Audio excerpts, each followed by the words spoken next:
Good evening, folks. This is the economic calendar for next week.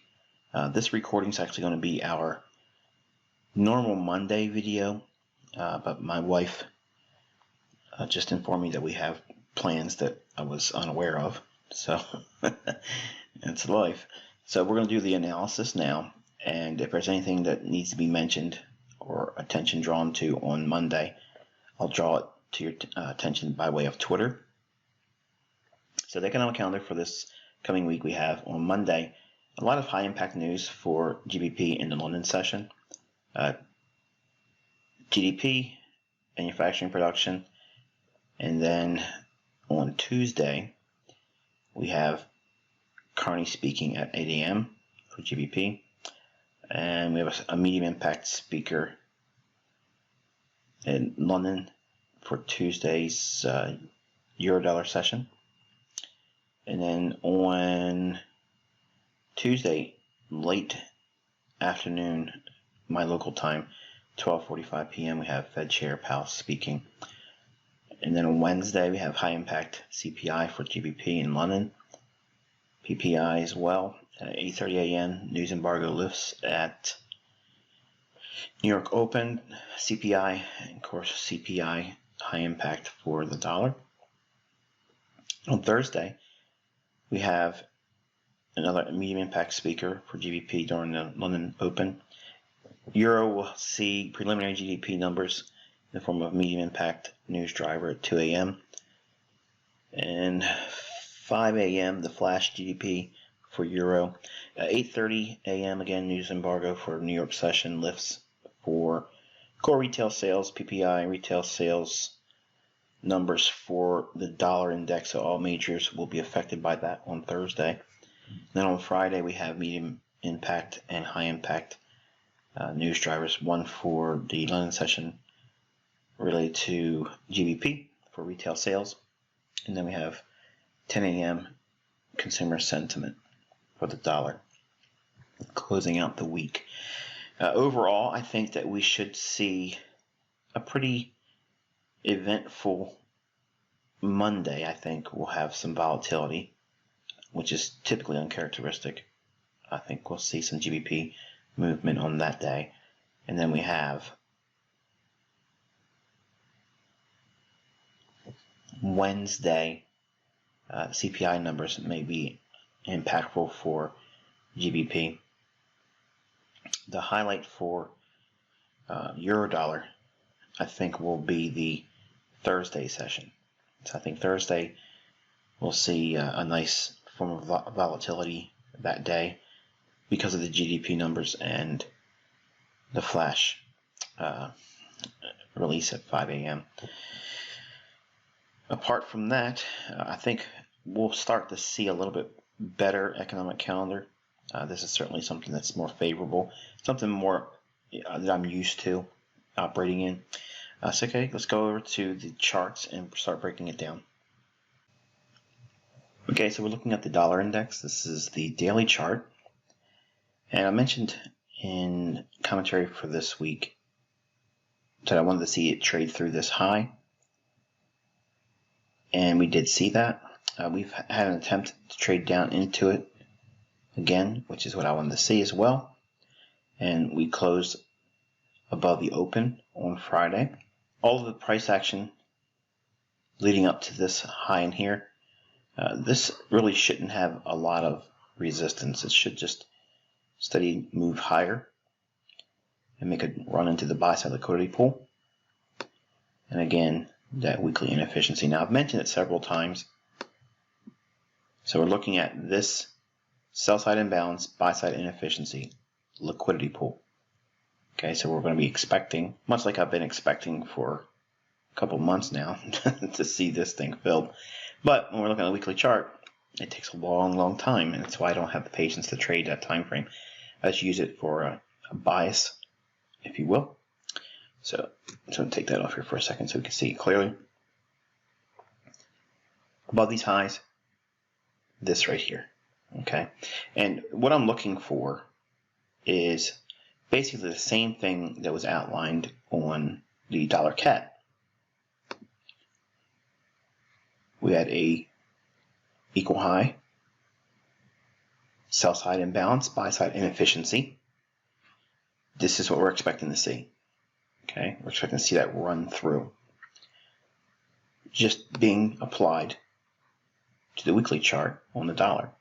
Okay, so it takes a long time for that to be panning out. So we drop back down into a daily. Really nice movement here.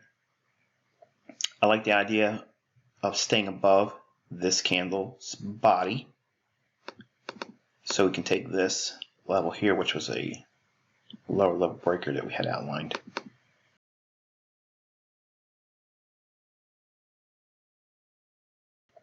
I like the idea of staying above this candle's body.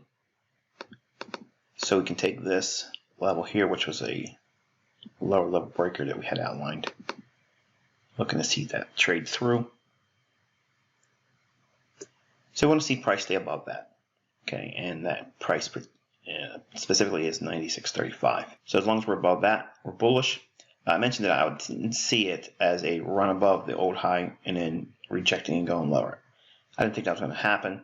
I still don't think that's going to happen.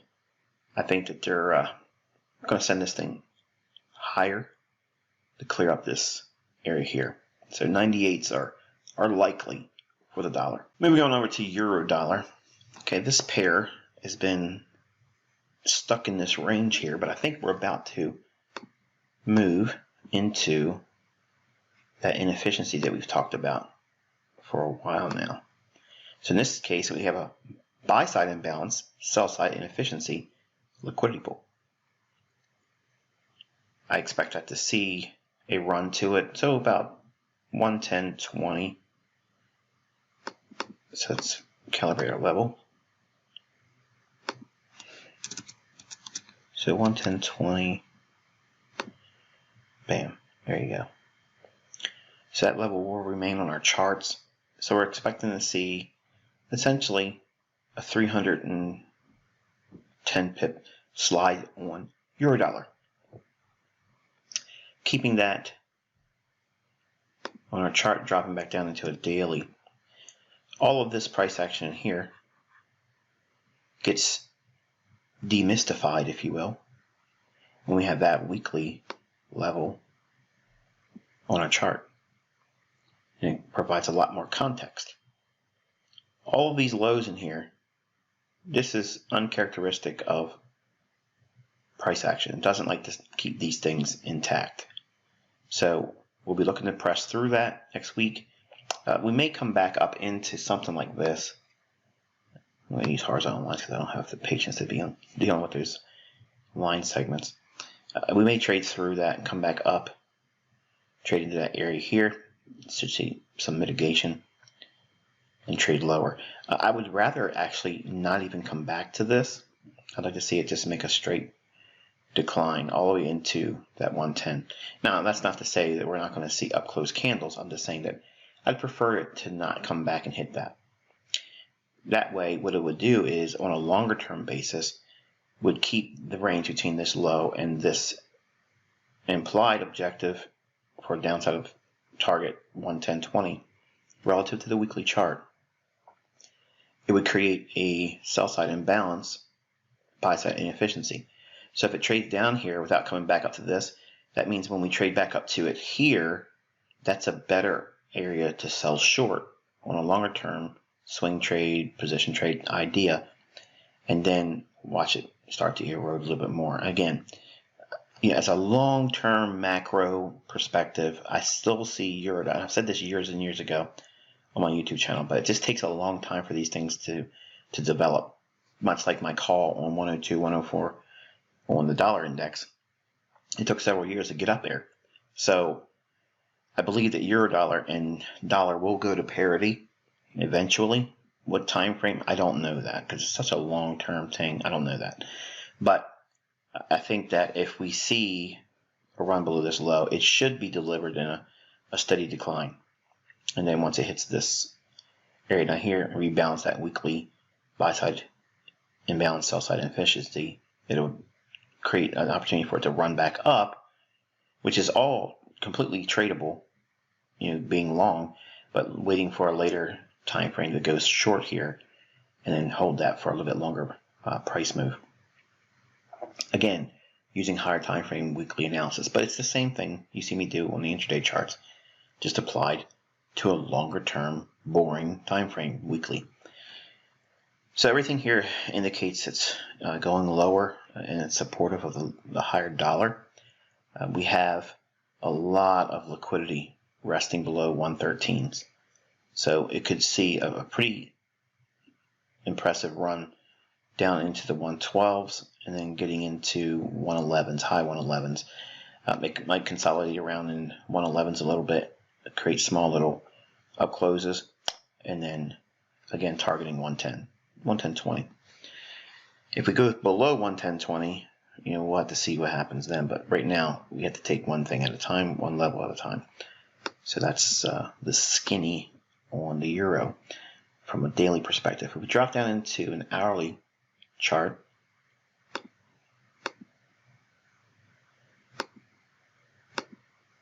okay, and we put our dividers on. You can see last week I had this short up in London close on Friday after non-farm payroll. The market eroded all the way down, and we ended up creating the low of the week on Friday. This right here is just complete, utter weakness. There's simply there's just no buying going on in Eurodollar. No one wants to touch it. They don't want to hold it. So it's just in a heavy mode of distribution. So I think that what we just outlined from the weekly perspective is certainly being followed, if you will, from the banks. So everything we see here will probably be the continuation going lower again next week. I don't think we'll see this slow little drift lower. I really don't like these types of movements. I like them sharp, punchy, creating imbalances. When it's like this, it forces you really to go down into lower time frames to get your imbalances, which is not a problem if you're comfortable with doing intraday. But as an educator, it's easier for me to show you when we work with like this. Okay, we have these imbalances like that because it's easy for me to pull your eye to it and you can see it. When it looks like this on the daily, it provides a lot of confusion because we have to incorporate lower time frames. And right away, if you're completely against the idea of day trading or scalping or even short-term trading, the students tend to plug their ears and they're watching TV or reading something. They're not really paying attention to what I'm teaching at the time. So it just makes it more difficult for me to try to hold your attention. So if we drop down to a 15-minute time frame, you'll see going into Sunday's trading. Monday's trading here, rather sloppy. We mentioned this potential drop down. We got that run during a quiet period of the time. Then we sell it off again here on Tuesday. Tuesday had a run up in New York Open, market protraction, clearing out anyone that was short, upsetting that, neutralizing liquidity on short positions. And the market has a nice drop lower. The following day, we have just no real attempt to try to rally at all. Then we get into the London session, small little run on stops. Nice imbalance here. This is a sell side imbalance, buy side inefficiency. So you can start seeing the effects of the up close candle, which is a bearish order block. Liquidity pool, again, imbalance, all sell side. So the market will want to go up into that to rebalance it. It does it perfectly. And then we have distribution, equal lows. This right here is your low resistance liquidity run set up. Very, very easy type scenario. And then on this day here, market protraction, Judas swing, London. Back into consolidation, sells off. And then we had a nice little pop on the New York Open, trading back up into the liquidity pool, moving into a consolidation, dead period of the day. Runs down below the low, pops back up, clears some stops, equal highs, runs those intraday, then heavy distribution to take out the low one more time here, and then we've consolidated going into the close. So I think that we'll still see this trade lower. I believe that if we focus on shorting rallies above equal highs or shorting inside of sell side imbalance, okay, in other words, if we see a drop down, aggressive drops like this or like this, not like this, because you can see that big wick up here that was rebalanced, so it's not necessary for it to come back up into that. This one would have been a nice ideal scenario to see if it would have traded a little bit higher up, clear these equal highs, close that in. That would be a classic ICT London Open sell short. But just didn't have enough energy up there. But if we see periods where we have the one or two single down close candles, that's a sell side imbalance. It's too much selling, not enough buying in that same period or between that range of price. And the market will want to go back up into that. So if we train our eye to look for those in the Eurodollar in the coming weeks, that's really what you should be focusing on practicing that as well. All time frames, not just the 15-minute time frame. You can look for it on a 30-minute chart. You can look for it on a 4-hour chart, 5-minute chart, and even on a 1-minute chart. Just train your eye to look for them and then watch how it goes up and fills those, and then the reaction is after that we expect to see it continue to go lower. Obviously the best time is during the kill zones, London Open, New York Open, and not so much in Asia, because Asia's accumulation in essence over here like this and like this. So we want to see the energetic periods of the day, New York Open and specifically London Open. Moving on over to cable. This thing, if we even pull up a weekly chart, I have no idea. I want to believe that they're just going to do something that's completely unexpected, and it will be like a black swan. And it's really, to me, it's something I want to be a part of to some degree. Like I think there's going to be a big movement in it, and it's going to probably be against what every other currency is doing.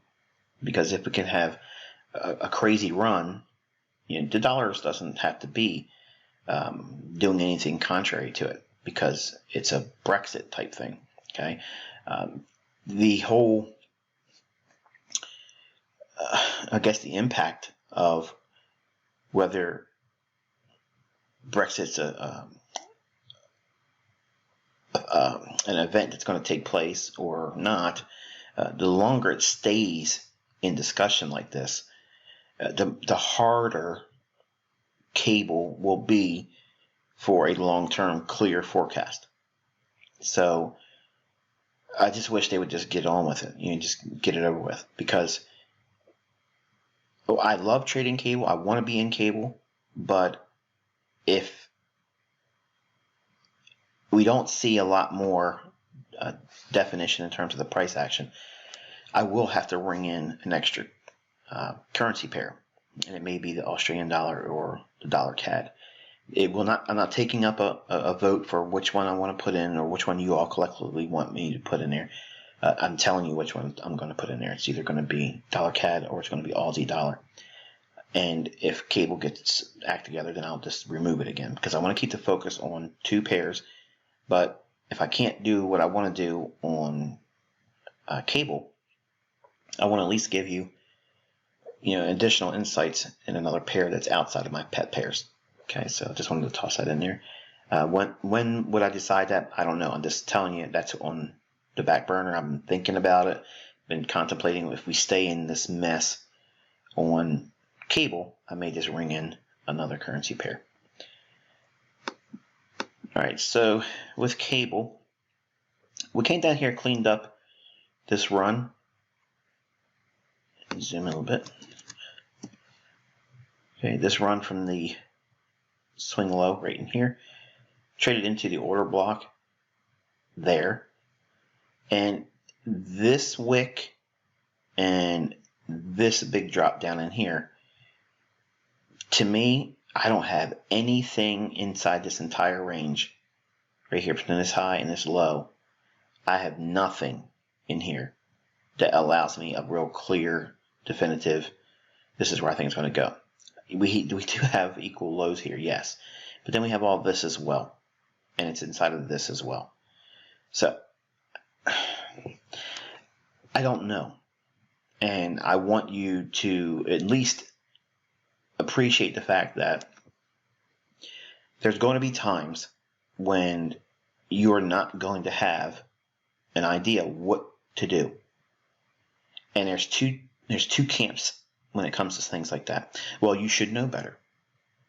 I'm paying you. You should know better. Okay? Or, okay, that's acceptable and that's reasonable, because there's going to be times when you have to be in park. I tweeted this and said that there's times, even the fastest of sports cars, and I own some, they all have park. Okay, they all have a park in their transmissions, so they don't always go go go go go.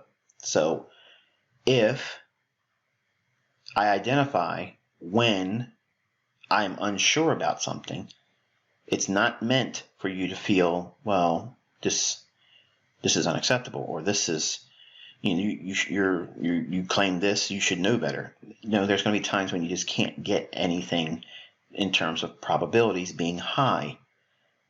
Because of that, I can't sit down and tell you with a great deal of accuracy or confidence, because I'm not confident. That's why I'm staying away from it.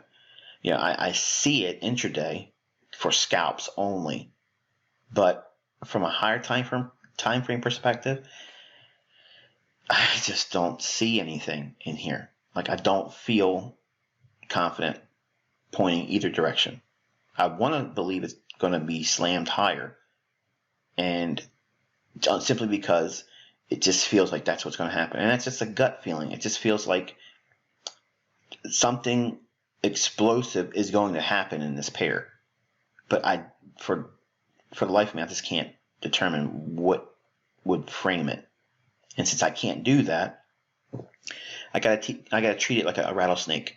Okay, it's going to bite me. I already know it's going to if I try to engage with it. So I'm just leaving it alone. It may change. It may not change. It may stay like this for a couple months. Like I said, I have a contingency plan. We'll bring in another pair. But meanwhile, we do have something that's pretty loaded for Eurodollar. And if we have sympathy in cable, it may want to just drop lower in response to that. And then all of this right here, Brexit pump, may be just completely eroded, and they attack the equal. Well, not that they're that close, but they're close enough in terms of this, this time frame, so they can make a run on that from a long-term perspective. In other words, all this run was just to get above this high, take out large fund stops, and then trade lower. That could be what may happen, and maybe I'll participate in that movement, and maybe I don't. I don't know. Right now, I have to be honest with you and just tell you this. There's nothing for me to outline for you for cable. With that said, we can look at things on a hindsight basis and look at what took place over the week. And we had a nice little run in here, taking stops on the New York session, and erosion took place. This day, right in here, is, to me, a beautiful piece of price action. Right in here. In fact, let's go in here and take a closer look at it, because I want to talk a little bit about market structure. So inside this day here, we'll break it down in a moment. We have a low here. It had a lot of decline, and then it came back up, rebalanced that. Okay, this is the classic area where we want to be engaging or trading up into, depending upon your model. If the market were to take out a high energy low, in other words, this is like a lot of aggression to get down to there, and then it turned, trade all the way back up. If we take that out, Okay, this is going to be a natural, put this in your notes, it's a natural break in market structure. Now, what does that mean, natural break in? How's it distinguished from a classic shift in market structure? A classic shift in market structure would be something like this, where we've traded up, and then the last high, the low in between there, is going to be broken right there. Okay, so any little short-term rally should be distributed. Okay, when we see high energy levels, okay, where the market quickly runs to it. Okay, there has to be speed, there has to be a lot of energy behind it. Okay, in the 90s we call them caffeine bars. Okay, and it's because there's a lot of energy behind it. I didn't come up with the term. It's just something I like the idea of calling it that. It made sense when we were talking about it in the Merck chat rooms. So this is a big caffeinated candle or bar on the downside, and then price runs through. So it took a lot of energy to get down there, and took very little time to get there. So if that low gets broken in the future, this is what's going to be a natural break in market structure. You would be commonly referring to it as a break in support. Okay, but I'm showing you why that level versus why draw a support level on any higher low, because there's no real structure to it. When you look at support and resistance, the idea is you pick your poison. Okay, with this is a high energy movement, and then price comes back and rebalances that. If we break that low, it's going to be a natural break in market structure. In other words, this is going to be a valid break of old support, if you want to call it that. So I just gave you the rules of determining what support and resistance levels should be broken, if they are broken, what that means, and they should be influential in the future. So with that in mind, if we draw that on here like that, we have a high energy low. And if you're not writing this stuff down, you're going to be so disappointed later on, because you're going to forget what video this is talking about it, and you're not going to remember the rules either. Okay, because I don't know when I'm going to talk about it again unless the point or concept comes up. But I'm only being prompted because I got a question by way of a direct message. Can I talk more about a market structure? So I'm giving you it. So we have a natural break in market structure here because it's a high energy low. This would be a high energy high because it took a lot of energy in one candle to get up there like that. So if we have points of like this high being formed, if price was ever to trade through that, that would be a break in market structure, a natural break of market structure to the upside. And if price ever came back down to it, it could act as support. Well, this being support here at a high energy low, if it breaks that, that becomes what? It's an inversion level now, becomes support broken, now becomes resistance. That's what we have here. So we trade through it there, not on a closing basis, there. Okay, notice the difference? We stabbed through it here, touched it here, stabbed through it here, traded and closed through it. Now it's a real break in market structure, a natural break in market structure. So we can see price come back. Notice we were below it here. We trade through it a little bit. This is called a retest. This is a retest. And market moves away from it. This is a retrade. Two distinctions there. Retest. It's hanging around, touching it, multiple little kisses. Then it leaves it, and then comes back and retrades to it. So it trades back up to it. Why? This is where the mechanism of the algorithm, where heavy distribution sell program kicks in, only relative to the time of day. So now we have a framework. We have a natural break in market structure. The market is clearly broken through and closed. The market has shown a willingness to go away. And now if it comes back to that during a kill zone, okay, on this candle here, what is that? That's London Open. This candle here, London Open. This candle here, London Open. All these candles wicking up into it and just slightly through it is a beautiful illustration of a classic sell day. And the market careens lower, making a very nice distribution day. What day of the week? Tuesday. Okay.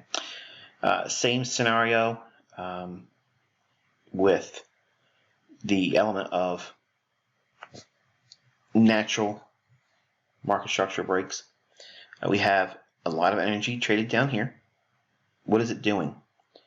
And I didn't mention it back here. Let me go back and say it. It had a lot of energy getting down to this level. Why? Because there's an old low. It runs that as stops.